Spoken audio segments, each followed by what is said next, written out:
Well, howdy and welcome to Saturday's edition of Today's Bread. Now, this week's topic was a generation that forgot God. We're going to finish this week focusing on God uses other nations to test Israel. Scripture references Judges chapter 3, verses 1 through 4. Now, have you ever wondered why God leaves some challenges in place instead of removing them right away? What if those challenges are part of his training plan? Judges 2 tells us that some nations were left in the land to test Israel. Then in chapter 3, the writer shows or slows down and gives us details, names, locations, even numbers of rulers. That repetition isn't accidental. God often works through details we're tempted to overlook. Things we might call non essential often play a big role in his plan. One reason those nations remained was to test Israel's faithfulness. But there was another reason. God says he left them there to teach warfare to a generation that had never fought before. These younger Israelites hadn't experienced battle. They needed training, and the only way to learn was by actually engaging the enemy. Here's the bigger truth: nothing escapes God's attention.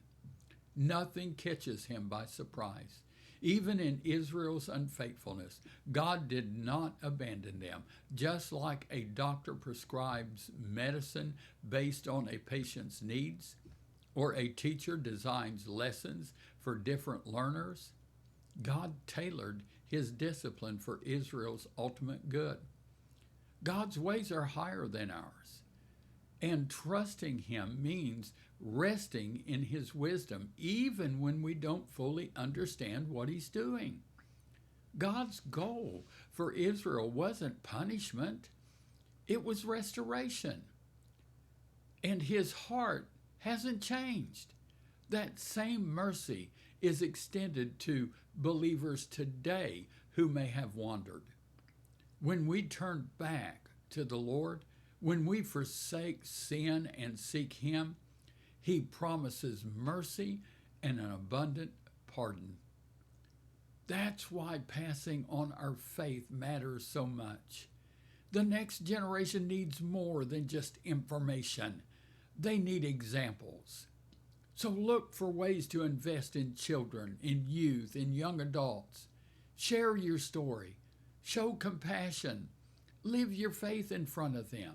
Because sometimes God uses us to train the next generation for battles they haven't faced yet. Thank you, and I pray, and I want to actually invite you to come be a part. Now, Saturday's prayer focus for America is for a new generation of wise, humble, and servant-hearted leaders will raise up across all sectors.